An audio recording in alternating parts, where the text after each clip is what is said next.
বিকেলের আচরণের জন্য আমি খুবই দুঃখিত, সারহান ভাই।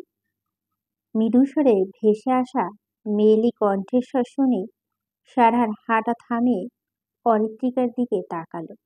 সে ভুরু কুঁচকে জিজ্ঞেস করলো, কোন ঘটনার জন্য দুঃখিত বলছিস? অরিত্রিকা অস্বস্তিতে পড়ে গেল।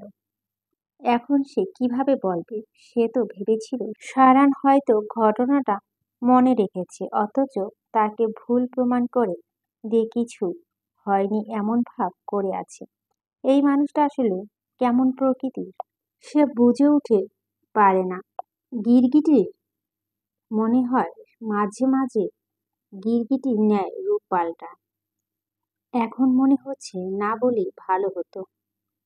সারহানকে অরিত্রীকে চুপচাপ দাঁড়িয়ে থাকতে দেখে বলল, কয়টা বাজে জানিস? 10টা। আমাদের বাড়ি ফিরতে হবে। এই জায়গায় রাতে যেন একদম পারফেক্ট না। স্থানীয় বখাটেদের উপদ্রব বাড়ে গভীর রাত হলে। এখানে না দাঁড়িয়ে চল। অরিত্রিকা সারহানের কথা শুনে হাঁটতে শুরু করলো। সারহানও পাশাপাশি হাঁটতে লাগলো। আফ্রিদি হয়তো এতক্ষণে পদ্মা গার্ডেন পেরিয়ে গিয়েছে। সাথে সাদাত আর ইসরাও আছে। অরিত্রিকা খেতে দেরি হয় সারহান বলেছিল আফ্রিদিকে ইশারা আর সাদাতকে নিয়ে এগুতে। সে অরিত্রীকে নিয়ে আসছে। অরিত্রীকে নোটং পেরিয়ে আসতে কিছুটা দূরে বসে থাকা কয়েক জোড়া কাপড় দেখল। কি সুন্দর মুহূর্ত কাটাচ্ছে তারা। অরিত্রিকার তা দেখে মৃদু হাসল। নিশ্চয় তার জীবনে যে আসবে তাকে নিয়ে এভাবে সময় কাটাবে নিরিবিলিতে। তখন সময়টা অনেক সুন্দর হবে। সারহান আবছা আলোয় খেয়াল করলো অরিত্রিকায় কিছু দেখে হাসছে। সে অরিত্রিকার দৃষ্টি খেয়াল করতে উদ্ঘাটন করলো আসল কাহিনী। তা দেখেই সারহান ভরাট কণ্ঠে বলে উঠল, ওদিকে তাকিয়ে মিটিমিটি হেসে কোনো লাভ নেই। এগুলো আমাদের বাড়িতে নট অ্যালাউ। অরিত্রিকার হাসি বন্ধ হয়ে গেল। সে আর চোখে সারহানের দিকে তাকালো। মনে মনে বকে চলেছে, সারহানকে সবসময় শাসন। সারহানের তার খেয়াল করে বলে, তোর এখন আবেগের বয়স। এগুলো হয়তো দেখে ভালো লাগছে, কিন্তু একটা সময় আসবে যখন এসবের কারণ অনুশোচনা হবে। আমরা কল্পনায় যেমনটা চিন্তা করি বাস্তবটা তার উল্টোটা। তাই সব দিক ভেবে তারপর সিদ্ধান্ত নিবি। অরিত্রিকার এই কথা ফুরফুরে মেজাজটা 12টা বেজে গেল। উফ, এই মানুষটা এমন কেন? সে ঠিকই বলে, যন্ত্রমানব একটা, যার জীবনে কোনো ভালোবাসা ভালো লাগা কিছু নেই, শুধু পারে রাগ দেখাতে। মুখ গোমড়া করে সে সরাসরি রাস্তা দিয়ে তাকিয়ে হাঁটতে লাগলো। সারহান বুঝছে অরিত্রিকার রাগ হয়েছে। রাগ করারই কথা। এ বয়সটা তো সেও পার করে এসেছে। এই বয়সে আবেগ কাজ করে বেশি, তাই ভুল সিদ্ধান্ত নেওয়ার অনেকেই। পদ্মার গার্ডেনের কাছে আসতে অরিত্রিকার চোখ পড়ল লাল টকটকে গোলাপের ঝুড়ির দিকে। একজন মাঝবয়সী মহিলা বিক্রি করছে রাস্তার একপাশে বসে। একজন মেয়েও মহিলা থেকে ফুল কিনছে। অরিত্রিকার ইচ্ছে হলো গোলাপ কেনার জন্য। সে উচ্ছ্বাসিত হয়ে সারহানকে বলল, আপনি এখানে দাঁড়ান, আমি আসছি। সারহান কিছু বলবে তার আগে অরিত্রিকা দৌড়ে গোলাপ ফুল বিক্রেতা মহিলাটির কাছে গেল। সারহান কেন যে এখানে এসেছিল, আশা ভুল হয়েছে তার।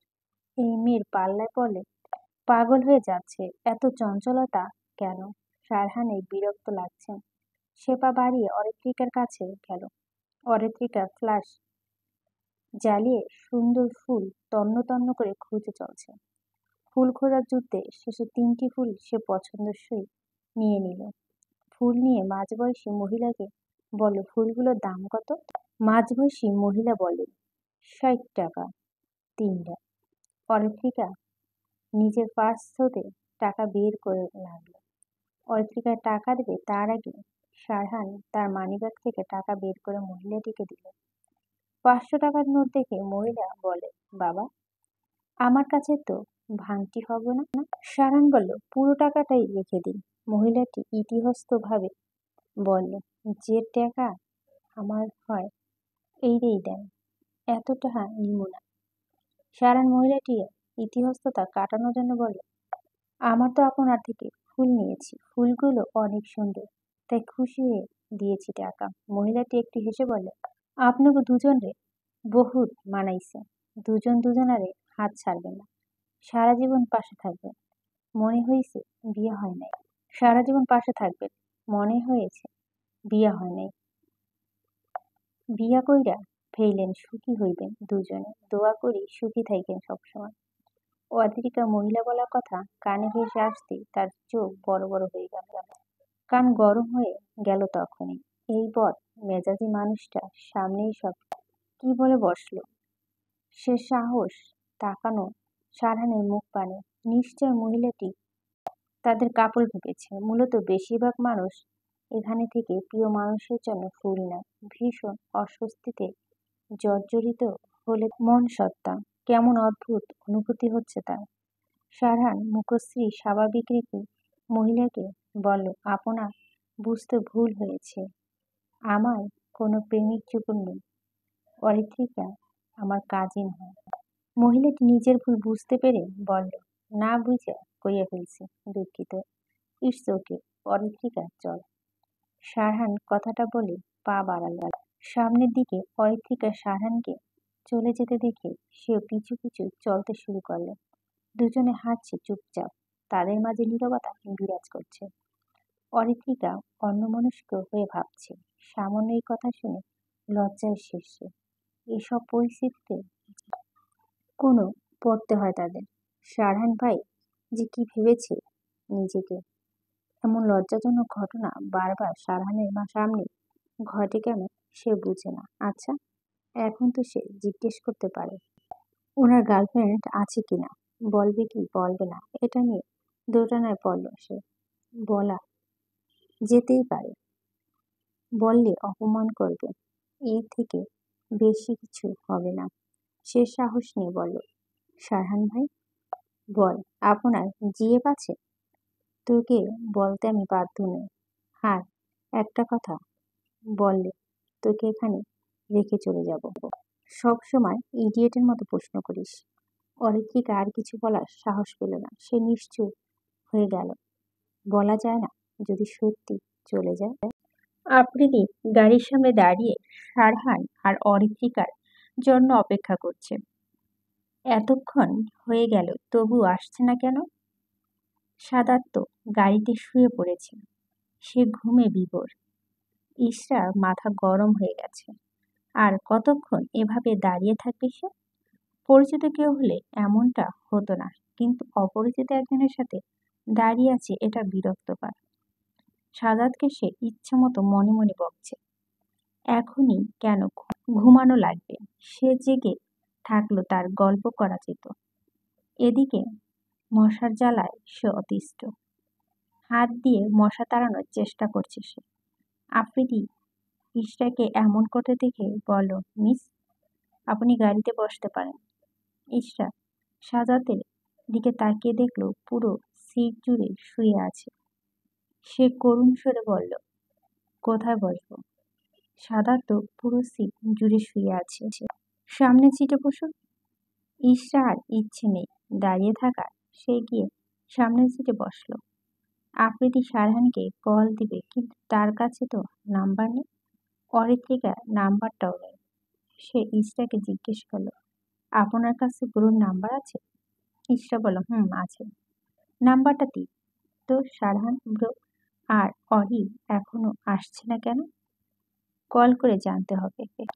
ইশরা নিজের ফোন বের করে সারহানের নম্বর বলল। আফ্রিদি নাম্বারটা ফোনে তুলে সেভ করে কল করবে, এমন সময় সারহান আর অরিত্রিকা আসতে দেখলো। আফ্রিদি পকেটে ফোন রেখে বলল, এত দেরি কেন হলো তোমাদের? সারহান অরিত্রিকার দিকে তাকিয়ে বিদ্রুপ করে বলল, পাগলিকে রাস্তায় চিনিয়ে আনতে গিয়ে লেট হয়ে গেল। আফ্রিদি আশেপাশে তাকিয়ে কিছু না বুঝে বলো পাগলি কই পেলে?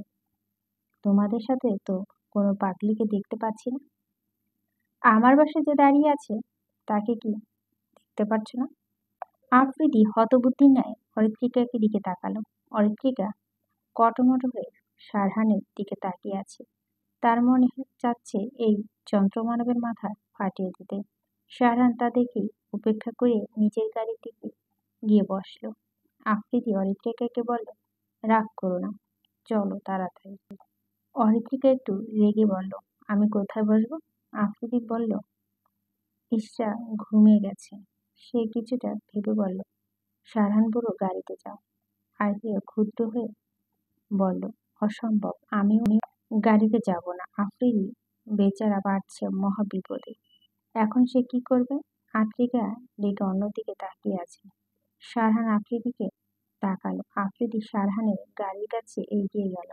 সারহান কিছু একটা বলতে আফ্রিদি ফিরে এসে নিজে গাড়িতে বসে স্টার্ট দিল। অরিত্রিকা আফ্রিদিকে বলল, আমি কোথায় বসবো? বুড়ো গাড়িতে বসো বলেই গাড়ি টান দিল।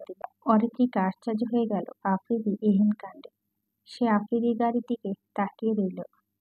এর নিশ্চয় ওই যন্ত্রমানবের বাতাস লেগেছে। তাই তো হার্টলেসের মতো আচরণ করলো। এখন সে কিভাবে যাবে? ওর বা বদমানুষের গাড়ি সে কখনোই যাবে না। অটোতে যাবে, তাও সাহস হচ্ছে না তার। একা একটা মেয়ে অটোতে একা যাওয়া ঠিক হবে না। সারহান অরিত্রিকাকে চুপচাপ দাঁড়িয়ে থাকতে দেখে মেজাজ বিগড়ে গেল। সে দাঁতে দাঁত চেপে বলল, এখানে কি দাঁড়িয়ে সকাল হওয়ার অপেক্ষা করবি নাকি? যদি না যাস আমি চলে গেলাম। অরিত্রিকা হঠাৎ সারহানের কথা শুনে চমকে গেল। সে নিজেকে তাতস্থ করে মিনমিনিয়ে কণ্ঠে বলল, আসছি। অরিত্রিকা গিয়ে সারহানের পাশে সিটে বসে পড়ল। সারহান আর দেরি না করে গাড়ি স্টার্ট দিয়ে রওনা হলো গন্তব্যে। এই অরিত্রিক, গোলাপগুলো কই পেলি বলতো? অরিত্রিকা চুল বাঁধতে বাঁধতে ইশরার দিকে তাকালো। ইশরা বিছানায় বসে আছে। সে গোলাপগুলো নিয়ে ফুলের সুবাস নিতে ব্যস্ত, আবার কিছুটা ভাবুক। অরিত্রিকা চুল বাঁধা শেষ করে হেয়ালি করে বলল, বলতো কে দিয়েছে? ইশরা ভাবুক হয়ে অরিত্রিকার দিকে তাকালো। অরিত্রিকা মিটিমিটি হাসছে। এই মেয়েও হয়েছে, সবসময় সন্দেহ করে। তার মনে হয় ইশরা ডাক্তার না হয়ে পুলিশ অফিসার হওয়া উচিত ছিল। সব জায়গায় রহস্য খুঁজে বেড়ায়। ইশরা অরিত্রিকাকে হাসতে দেখে তার সন্দেহ গাঢ় হলো। সে কিছুটা ভেবে বলল, সারহান ভাইয়ের সামনে তোকে ফুল দেওয়ার সাহস কেউ করবে না, এটা আমি জানি। তার মানে বাইরে কেউ দেয়নি। তোর মামাতো ভাই ও দেয়নি, এটা আমি শিওর। তাহলে কে দিল? সারহান ভাই আর তুই আমাদের অনেক পরে বাড়ি এসেছিস। তাহলে কি সারহান ভাই দিয়েছে? এটা কিভাবে সম্ভব? অরিত্রিকা মুখ বেঁকিয়ে বলল, উনি কেন গোলাপ দিবে আমার? অপমান করে কুল পায় না? ইশরা অরিত্রিকাকে রাগানোর জন্য দুষ্টুমি হেসে বলল, দিতেও পারে। তোরা কিন্তু চাচাতো ভাই বোন। চাচাতো ভাই বোন হলো, কিন্তু প্রেম বিয়ে দুটোই হয়। এই তুই আবার সারহান ভাইয়ের সাথে প্রেম করিস না তো? ভাই এই কারণে হয়তো ফুল কিনে দিয়েছে। আমাকেও বললি না তুই? অরিত্রিকা ইশরাকের কথা শুনে মনে পড়ে গেল সেই ফুল বিক্রেতা মহিলার কথা। ভাবতেই শরীরে লোমকূপ দাঁড়িয়ে গেল। হৃদয় স্পন্দে বেগ বেড়ে গেল তার। এতটা অশান্ত কেন তার মন? সে তো সারহানকে অন্য কোনো নজরে দেখে না। ইশরা অরিত্রিকাকে অন্যমনস্ক দেখে বলল, এই তোর কি হয়েছে? আমি জানি তুই সারহান ভাইকে কথা ভাবছিস। অরিত্রিকার খেয়াল হলো সে কার ভাবনায় বিভোর ছিল। সারহান তাকে কাল রাতে পাগলি বলেছিল। আফ্রিদির সামনে তখনকার কথা মনে পড়ে গেল। মুহূর্তেই রাগ চটে গেল মাথায়। সে ইশরাকে বলল, তোর সারহান ভাইয়ের সাথে বিয়ে করার কোনো ইচ্ছে নেই আমার। যন্ত্রমানব একটা। তুই যদি আর একটা কথা বলিস, আমার থেকে খারাপ কেউ হবে না। ইশরা দাঁত কেলিয়ে হেসে বলল, আমি তো বলবই। তুই যে সারহান ভাইকে শাহনি স্বপনে ভাবছিস, এটা শাহাদাতকেও বলে দিব। অরিত্রিকা আর সেখানে না দাঁড়িয়ে দৌড়ে গিয়ে বিছানা থেকে বালিশ নিয়ে আচমকা মারতে শুরু করলো। ইশরা বেচারি ভাবতেই পারেনি তার উপর হঠাৎ হামলা হবে। সে আর দিশা না পেয়ে বিছানা থেকে নেমে দৌড়ে রুম থেকে বেরিয়ে গেল। অর্চিতা কম কিসে, সেও বালিশ নিয়ে পিছু পিছু দৌড়াতে লাগলো। আর সে ইশরাকে শিক্ষা দিয়েই ছাড়বে। শাহান ব্যস্ত ভঙ্গিতে শার্ট হাতা ফোল্ড করতে করতে রুম থেকে বেরোতে দেখলো ইশরা এদিকটায় দৌড়ে আসছে। তার পিছু পিছু বালিশ হাতে দৌড়ে আসছে অরিত্রিকা। ইশরা শারহানকে পাশ কাটিয়ে সাথী বেগম রুমের দিকে দৌড় দিয়ে গেল। শারহান বুঝলো দুটোতে কোনো কাণ্ড বাঁধিয়ে এখন যুদ্ধ করতেছে। ইশরা পালাতে পারলেও বিপত্তি বাঁধল অরিত্রিকার ক্ষেত্রে। টাইলযুক্ত মেঝেতে দৌড়ানোর কারণ তার পা পিছলে গেল। সে ব্যালেন্স হারিয়ে পড়ে যাবে এমন সময় কেউ তার হাত ধরল। অরিত্রিকা বাঁচাতে ভীতপ্রস্ত হয়ে সে মানুষটার বাহু আঁকড়ে ধরলেন। অরিত্রিকা এখনো কাঁপছে। মেঝেতে পড়লে এতক্ষণে মাথা কেটে যেত। তখন থেকে হাসপাতালে নিয়ে ছোটাছুটি করতে হতো। একটুর জন্য বেঁচে গেছে সে। শারহান অরিত্রিকাকে এখনো বাহু আঁকড়ে ধরে রাখতে দেখে গাম্ভীর্য ভাব নিয়ে বলল, এভাবে কি তোর সারা জীবন থেকে যাওয়া ইচ্ছে আছে নাকি? পরিচিত গলার স্বর শুনে অরিত্রিকা চমকে চোখ তুলে শ্যাম মানবের দিকে তাকালো। দেখলো শারহান তার দিকে তীক্ষ্ণ দৃষ্টিতে তাকিয়ে আছে। এই দৃষ্টিতে অরিত্রিকা ভগড়ে গেল। নিজের দিকে খেয়াল করতে দেখলো সে শারহানের বাহু আঁকড়ে ধরে আছে। এতে সে লজ্জাবতী পাতার ন্যায় নিতিয়ে গেল। অরিত্রিকা শ্বাস টেনে বেদিব্যস্ত ভঙ্গিতে শারহানের থেকে দূরে গিয়ে দাঁড়ালো। শারহান শার্ট টেনে ঠিকঠাক করতে করতে বিরক্ত নিয়ে বলল, এটা বাড়ি নাকি চিড়িয়াখানা? বাদরের মতো সবসময় লাফাস কেন? এরপর থেকে আমার সামনে এমন দৌড়াদৌড়ি যেন না দেখি। অরিত্রিকা সংকোচন নিয়ে শারহানের দিকে তাকালো। আজ সাদা শার্ট আর কালো প্যান্ট পরে মানুষটাকে ভালোই লাগছে। দেখে হার্টবিট ফাস্ট হয়ে গেছে। এজন্যই হয়তো মেয়েরা এই যন্ত্রমানবের উপর ক্রাশ খায়। ছেলেটাকে খোঁচা খোঁচা দাড়ি অসম্ভব সুন্দর লাগে। তার উদাহরণ শারহান। সে কোনো মেয়ে এমন সুদর্শন সুঠামদেহী মানুষটিকে এক দেখায় পছন্দ করে ফেলল। আজ তার কি হয়েছে? কখন সে শারহানকে ভালো লাগার নজরে দেখেনি, অথচ আজ সবকিছু অন্যরকম লাগছে। অরিত্রিকাকে এক ধ্যানে তার দিকে থাকতে দেখে শারহান বলল, আমাকে জীবনে দেখিসনি? এমনভাবে তাকিয়ে আছিস, মনে হয় আমি কোনো আজব প্রাণী।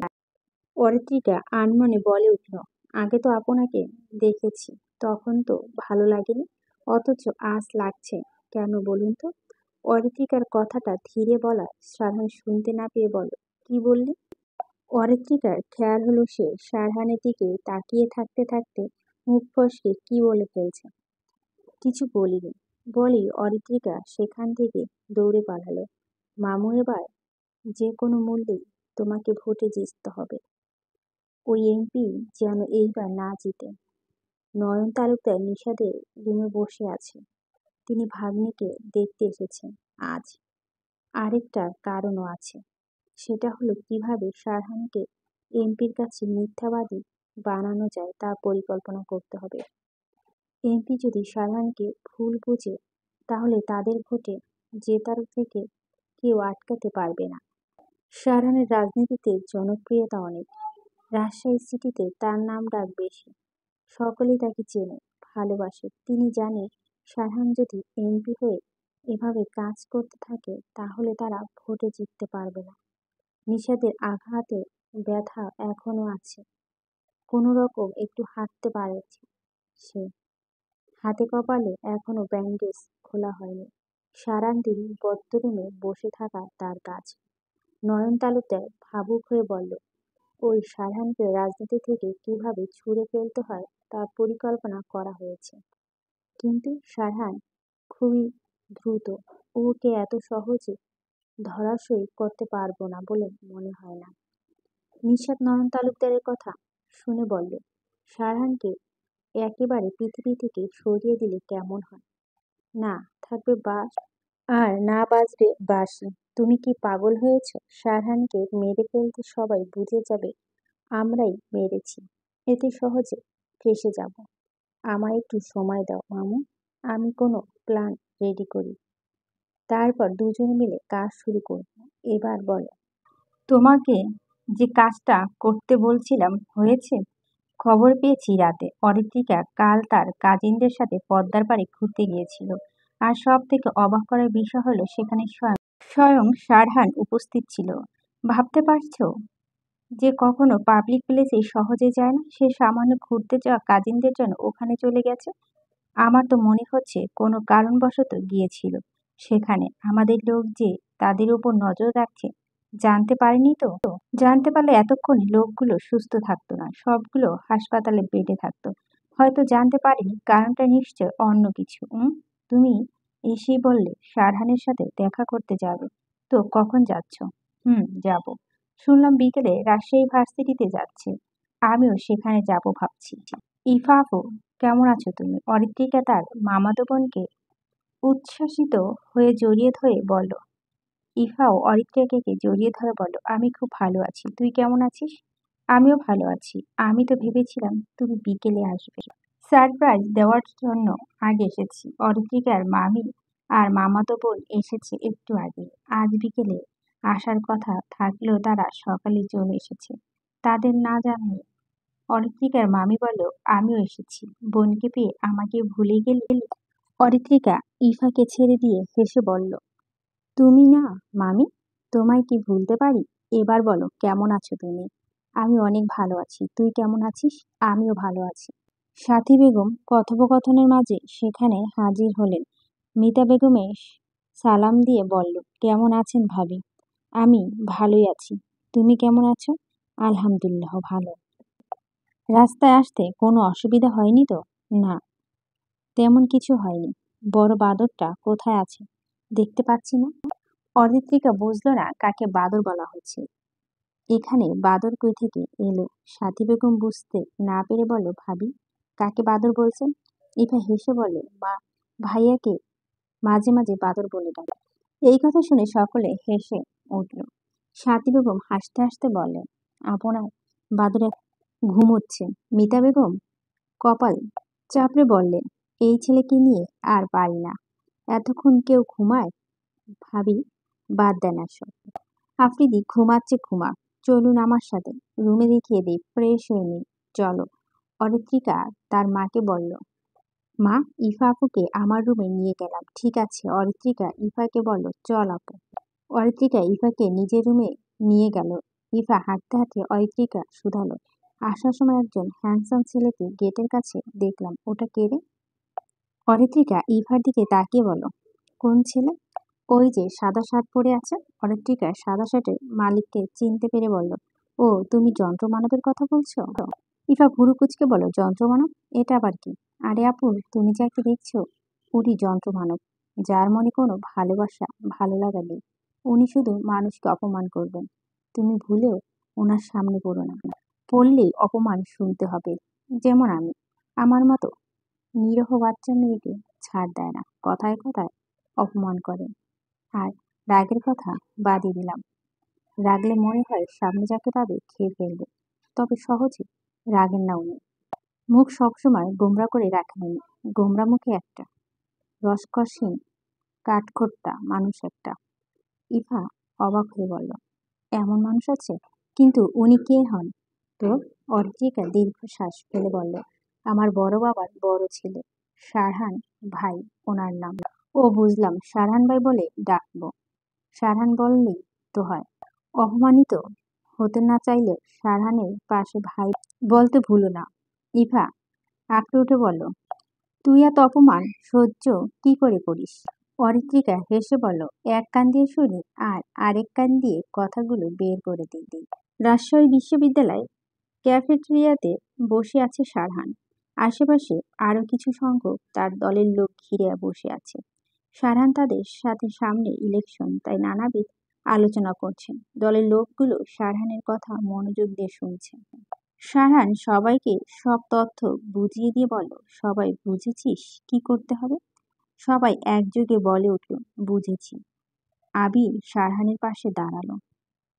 সে চিন্তিত স্বরে বলল, সবকিছুই বুঝলাম, কিন্তু আমার মনে হচ্ছে নয়ন তালুকদার চুপচাপ বসে থাকবে না, কোনো গন্ডগোল করবেই।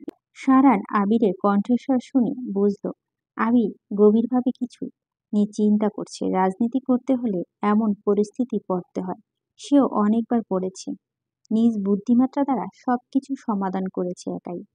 সারহান আবিরের কথা শুনে ফিচেল হেসে বলল, কি করুক, আমিও দেখতে চাই কত উঠতে পারে। আবিরও একটু চিন্তামুক্ত হলো। সেও হেসে উঠল। আবিরে হেসে বলল, হয়তো ভুলে গেছে তুই কে, উঠতে দিচ্ছিস তাই উঠছে, একবার বল ডানাটা ছেটে দিই। সারান সিরিয়াস ভাব নিয়ে বলল, উঠতে থাকুক সবার মতো, ডানা ছেটে দিব। কারো কণ্ঠস্বর শুনে সারহান কথা থামিয়ে সামনের দিকে তাকালো। দেখল ইসাম দাঁড়িয়ে আছে। ইসাম সারহানের 2 বছরের জুনিয়র। ভার্সিটিতে পড়ার সময় সারহানের সাথে পরিচয়। ইসাম যখন নতুন ভার্সিটি স্টুডেন্ট তখন কোনো একদিন সিনিয়রদের বুলিংয়ের শিকার হয়েছিল। তখন সারহান গিয়ে ইসামকে হেল্প করে। ইসাম সারহানের জন্য তাদের থেকে ছাড়া পেয়েছিল, না হলে সে কি যে হতো। তারপর থেকে কেউ কখনো আর ঈশানকে কোনো কিছু বলেনি, কারণ সারহান তাদের ওয়ার্নিং দিয়েছিল যেন ঈশানকে কেউ বিরক্ত না করে। মূলত এই কারণে জন্য সারহানের সাথে ইসামের সখ্যতা গড়ে ওঠে। সারহান ইসামকে দেখে মৃদু হেসে বলল, ওয়ালাইকুম আসসালাম। আরে ইসাম যে, কেমন আছো? ইসাম একটু হেসে বলল, ভালো আছি ভাই, আপনি কেমন আছেন? আমিও ভালো আছি। দাঁড়িয়ে আছো কেন, বসো। ইসাম সারহানের পাশে চেয়ারে বসলো। সারহান বলল, পড়াশোনা কেমন চলছে? চলছে কোনো রকম। কোনো রকম কেন, রাজনীতি ভূত কি এখনো নামেনি মাথা থেকে? ইসাম একটু লজ্জা পেয়ে বলল, তেমন কিছু না ভাই। সারহান জানে ইসামের রাজনীতি করার ইচ্ছে আছে, কিন্তু সারহান ঈশানকে রাজনীতির জগতে পা দিতে দেয়নি, ভবিষ্যতও দিবে না। রাজনীতির সাথে যে একবার জড়িয়ে যায় সে কখনো এখান থেকে বের হতে পারে না। ঈশান মধ্যবিত্ত পরিবারের সন্তান। তার মা আর ছোট বোন আছে। বাবা কয়েক বছর আগে মারা গিয়েছে। ঈশান টিউশনি করে তার আর পরিবারের খরচ চালায়। এই অনিশ্চিত জীবনে জড়িয়ে গেলে তার পরিবারের কি হবে, এসব বুঝিয়ে ঈশানকে দূরে রেখেছে রাজনীতি থেকে।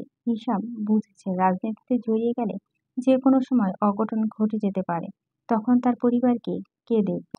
সারান ঈশানের পরিবারের খোঁজ নেয়, নিজের সাধ্য অনুযায়ী পাশে থাকে। সারহান বলল, আমি এসেছি জানলে কিভাবে? আবির ভাই বলেছেন। সারহান কথাটা শুনে আবিরের দিকে তাকালো। আবির মাথা চুলকে হেসে বলল, তুই কবে ক্যাম্পাসে আসবি সে খবর হিসাম জানতে চেয়েছিল, তাই আমি বলে দিয়েছি তুই আজ আসবি। হিসামও বলল, আমি আবির ভাইকে বলেছিলাম আপনি যদি ক্যাম্পাসে আসেন তাহলে জানাতে। সারহান বলল, বুঝলাম। সারহান আর ইসাম নিজেদের মাঝে কথা বলছে। আবির কয়েকটা বাইকের আওয়াজ শুনে রাস্তার দিকে তাকালো।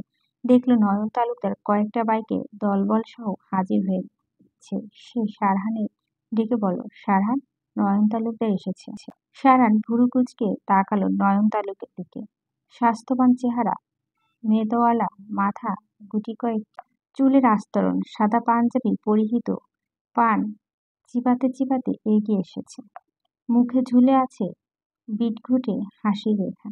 দেখেই সারহানের চোয়ালা সব হয়ে আসলো। সারহান আর না বসে থেকে উঠে দাঁড়িয়ে আরিফকে বলল, কোনো কথা বললে মাথা গরম করবি না, চুপচাপ দেখবি আর সবাইকে বলে দে মাথা ঠান্ডা রাখতে। আবির বলল, ঠিক আছে। নয়ন তালুকদার এসে সারহানের সামনে দাঁড়ালো। তার পিছনে 10-12 জন লোক দাঁড়িয়ে আছে। সারহানের দলের লোক নয়ন তালুকদারকে হাসতে দেখে মাথা গরম হয়ে গেছে। তবুও এসব আপদদের চুপচাপ সহ্য করতে হবে, তাছাড়া আর কোনো উপায় নেই। আবির ভাবছে নিশ্চয় বেটা কোনো কুবুদ্ধি নিয়ে এসেছে আজ, এসব কাজই তো করে।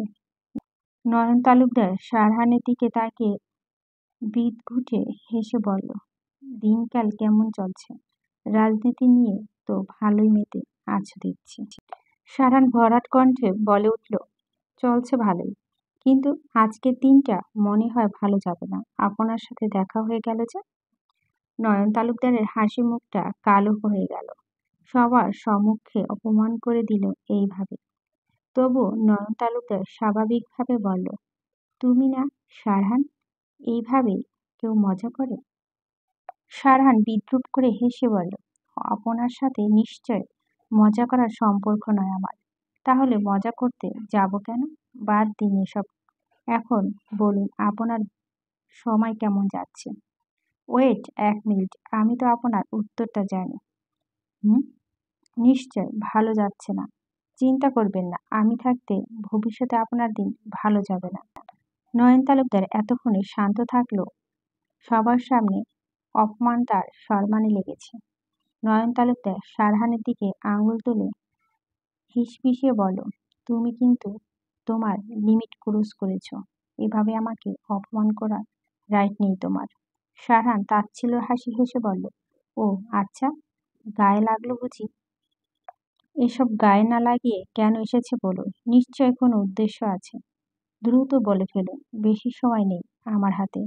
নয়ন তালুকদার অগ্নিশর্মা হয়ে বলল, দুদিনে ছোকরা রাজনীতি এসে আমার ব্যস্ততা দেখাও।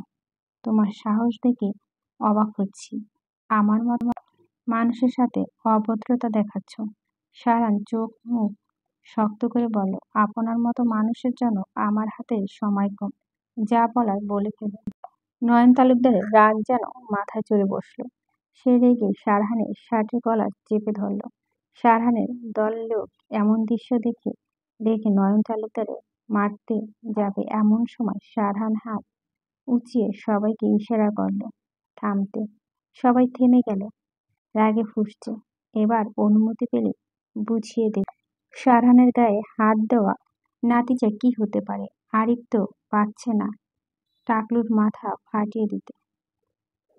মনে যাচ্ছে একটা ইট দিয়ে মাথাটা ফাটিয়ে দিতে। নয়ন তালুকদার রেগে বললেন, ভেবেছিলাম তোকে বুঝিয়ে ওই এমপি ভোট করতে নিষেধ করব, টাকাও দিত, যত চাইতি তত। কিন্তু তুই তো কথা শোনার মানুষ নয়, উল্টো অপমান করছিস। সারা নয়ন তালুকদারের হাত নিজের শার্টের কলার থেকে ছাড়িয়ে কলার ঠিক করতে করতে শান্ত কণ্ঠে বলল, সবাইকে নিজের মতো ভাববেন না। এই সারহাত চৌধুরীকে কখনো কেউ টাকা দিয়ে কিনতে পারবে না। সো আমার কাছে এমন প্রস্তাব না নিয়ে আসা ভালো। পরবর্তীতে বিদ্বেষমূলক কোনো ঘটনা ঘটাবেন না আশা করি। এই অরিত্রি, এই রুমে আর কতক্ষণ বসে থাকবো? চল বাহিরে থেকে ঘুরে আসি। অরিত্রিকা, ইশরা আর ইভা তিনজন রুমে বসে আছে। তাদের তিনজন বোরিং সময় পার করছে। অরিত্রিকা ইভার কথা শুনে মন খারাপ করে বলল, আপু, বাইরে তো যেতে দিবে না? ইভা বলল, কেন যেতে দিবে না? অরিত্রিকার মুখ গোমড়া করে বলল, সামনে তো ইলেকশন, তাই আমাদের একা বাড়ি থেকে বের হওয়া নিষেধ। ইলেকশনের সাথে আমাদের যেতে না দেওয়ার সম্পর্ক কি? আর কে যেতে দিবে না? সারহান ভাই যেতে দিবে না। যদিও জানে আমার একা ঘুরতে গেছি, তাহলে তো কপালে দুঃখ আছে। ইলেকশন হতে তো দেরি আছে, তাহলে এখনই বের হতে দিচ্ছে না কেন? সারহান ভাই বর্তমান এমপি যিনি আছে, ওনার হয়ে কাজ করছেন, এ কারণেই নামডাক বেশি, তাই শত্রুও আছে। ওনাকে তো সহজে কিছু করতে পারে না, তবে আমাদের হাতে পেলে মেরেও দিতে পারে। বুঝলে, রাজনীতি করলে পরিবারের সকলেই সাবধান থাকতে হয়। এই যে যতদিন ভোট না হবে ততদিন বসে থাকতে হবে বাড়িতে। ইফা অবাক হয়ে বলল, উনি রাজনীতি করেন? আমি ভেবেছিলাম কি আর কি হলো, এটা কিভাবে মানলো বলতো? এত হ্যান্ডসাম ছেলে ডাক্তার ইঞ্জিনিয়ার না হয়ে শেষ কিনা রাজনীতিবিদ। এটা করা একদম ঠিক হয়নি ওনার। ইশরা ইফাতের দিকে সন্দিহান দৃষ্টিতে তাকালো। অরিত্রিকার চোখ ছোট ছোট করে বলে, রাজনীতি করেন উনি, কিন্তু তুমি মানতে পারছো না কেন? বলো তো আপু। ইভা বুঝলো সে ভুল জায়গায় ভুল কিছু বলে ফেলেছে। সে হাসার চেষ্টা করে বলল, আরে এমনি বললাম, আমি ভেবেছি ডাক্তার অথবা ইঞ্জিনিয়ার, এখন শুনি রাজনীতি করেন। অরিত্রিকা বলল, ও। ইশরা ইভা ভাবভঙ্গি দেখে সন্দেহ হচ্ছিল, নিশ্চয় সারহান ভাইকে ভালো লেগেছে। এসব মেয়েদের চক্করে সারহান ভাই একসময় গান গাইবে। বিধি তুমি বলে দাও আমি গাই। এসব ভাবতে খিলখিলে হেসে উঠল ইশরা। ইশরাকে হাসতে দেখে অরিত্রিকা বলল, কিরে হাসছিস কেন? ইশরা কোনো মতে হাসি আটকে বলল, তেমন কিছু না, একটা কথা মনে পড়ে গেল। আমি ভাবলাম তুই পাগল হয়েছিস। ইভা বলল, অনেকদিন পর তোদের বাড়ি আসলাম, বাড়িটা আমার ঘুরে দেখা। অদ্রিকা বিছানা থেকে নেমে বলল, চলো। ইশরা, তুই চল চল। ইশরা আর ইভা বিছানা নেমে দাঁড়ালো। অদ্রিকা রুম থেকে বেরিয়ে সোজা হাঁটতে শুরু করলো। পিছু পিছু ইভা আর ইশরাও গেল। অর্টিকার হাত দিয়ে ইশারা করে তার পাশের রুম দেখিয়ে বলল, এটা অরিন আপুর রুম। যখন আপু শ্বশুরবাড়ি থেকে আসে তখন এখানে থাকে। আর তারপরের রুমটা মা বাবা থাকে। পরের দুইটা কেউ থাকে না, এমনি খালি পড়ে আছে। ইভা বলল, তার মানে সিঁড়ির এক পাশে সকল রুম তোমাদের? হুম, চলো সিঁড়ির অপর পাশে রুম চিনিয়ে দিই। চলো। অর্টিকা, ইশারা আর ইফাত হেঁটে সিঁড়ির অপর পাশের দিকে গেল। অর্টিকা ইভাকে সিঁড়ির পাশে রুমটা দেখিয়ে বলল, এটা হলো সারহান ভাই, মানে ওই যন্ত্র মানবটার রুম। ভুলেও এদিকে আসবে না, বুঝেছো? আসলেই শেষ। অর্টিকা কারো সারা শব্দ না পেয়ে কথা থামিয়ে পিছে তাকালো, দেখলো কেউ নেই। এরা আবার কোথায় গেল? না বলে চলে যাওয়া কোনো মানে হয়? বলে গেলেই তো পারত। সে সারহানের দরজার দিকে তাকাতে দেখতে পেল সারহান তার দিকে ভুরু কুঁচকে তাকিয়ে আছে। দরজার আধ খোলা। নিশ্চয় এই কারণে দুটো তাদের বাঘের সামনে রেখে পালিয়েছে। সে কথা বলার এতটা মগ্ন ছিল যে খেয়াল করেনি সারহান দরজার সামনে দাঁড়িয়েছিল। অরিত্রিকা নিজের কাছে নিজেই বিরক্ত হলো। সারহান অরিত্রিকাকে স্টেশন ন্যায় দাঁড়িয়ে থাকতে দেখে বলল, আমার সামনে রুমে এসে কি বলছিস? অরিত্রিকা সারহানের উত্তর দিতে যাবে এমন সময় সারহানের দিকে তাকাতেই চোখ বড় বড় হয়ে গেল। সে চিল্লাতে গিয়েও চিল্লালো না, গলায় রোধ করে রাখলো। অরিত্রিকার দেরি না করে তৎক্ষণিক দুহাতে চোখ ঢেকে নিল। এসব কি দেখল সে?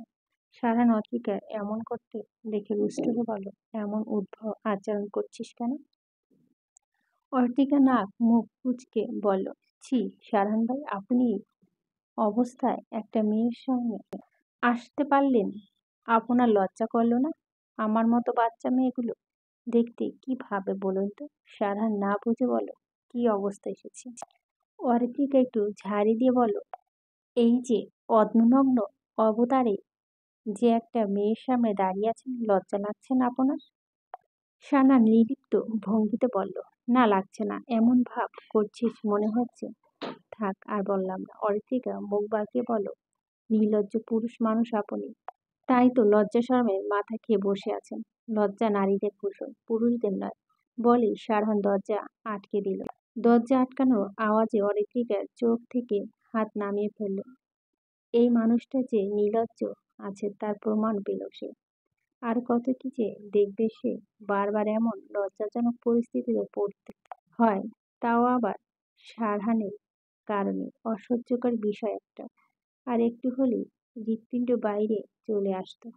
এখনো ঘোড়ার মতো লাফাচ্ছে মনে হচ্ছে।